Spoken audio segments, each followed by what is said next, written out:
Hello, everybody. I'm feeling better. It's the first time I've recorded with my face on camera since I had the flu last week. It's great to see you again.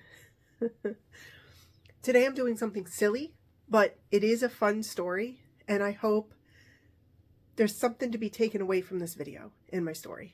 When I was born into a very large family.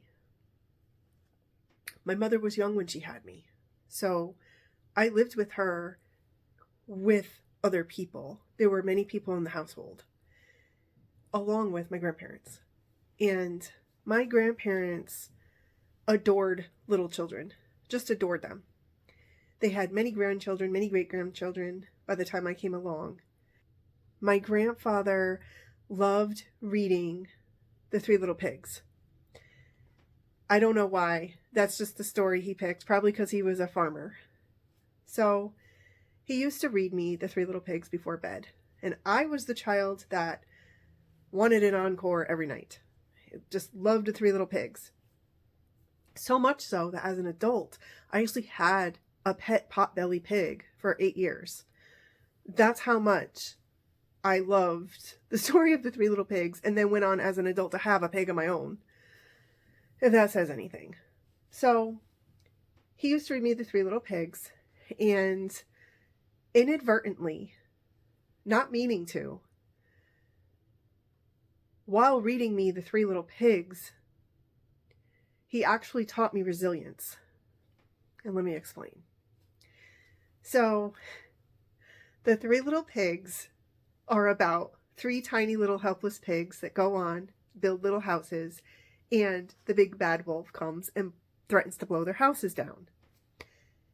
But he adapted a version to say that our dog at the time, who had a little outdoor kennel, I remember he used to love to tease me about this. And he used to say to me, the wolf came up the hill to the farm, and he knocked on the little dog's kennel, and he huffed and he puffed and he threatened to eat the dog. Now, most children would scream, run away, crying, want a hug or a cuddle, be terrified, and then have nightmares, which I may have. But eventually, he said it enough. He said it enough so that now I have no fear of the big bad wolf. Now, that may seem funny. No, that's actually a very good thing, considering I live in the wilderness. I live surrounded by a coyote, fox, fisher cats, bobcats, black bear, poisonous snakes, and we have hybrid wolves in our area. You can imagine walking out your back door on a Sunday morning with your coffee in hand, and bam, there is this humongous wolf running through your backyard. I don't know what most people would do, especially in suburbia. I just know how I handle it. And it's all because of The Three Little Pigs. It's about how we're shaped and molded as children through what we learn, through what we hear, through what we're told.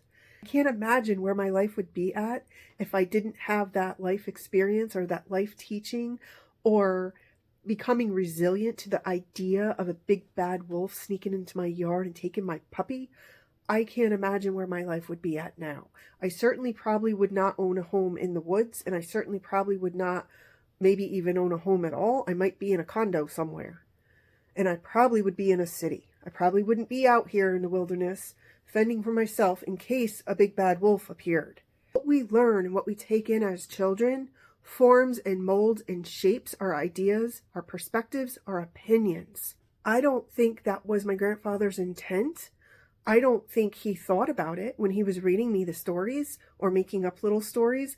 I thought he was just being silly or wanted to be grandpa and wanted to read a story. I don't think he realized the impact it would have on me later in life. I have no doubt that by reading The Three Little Pigs to me night after night, he didn't expect the outcome that it had in my life. He didn't expect that I would become the girl living in the woods, scaring off the coyotes. The big bad wolf is afraid of me. You see what I'm saying? So what does that teach us? If you think back in your life, what stories or what person in your life made you resilient to something by chance?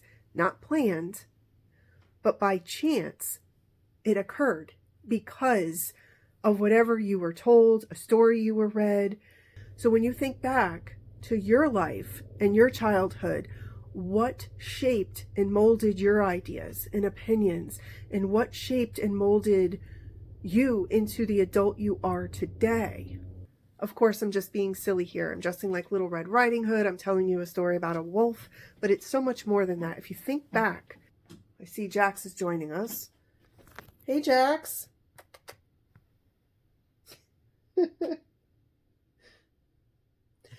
Jax is not afraid of the big bad wolf either. I think we got that covered now. I hope you enjoyed the video today. Thank you so much for watching. Take care.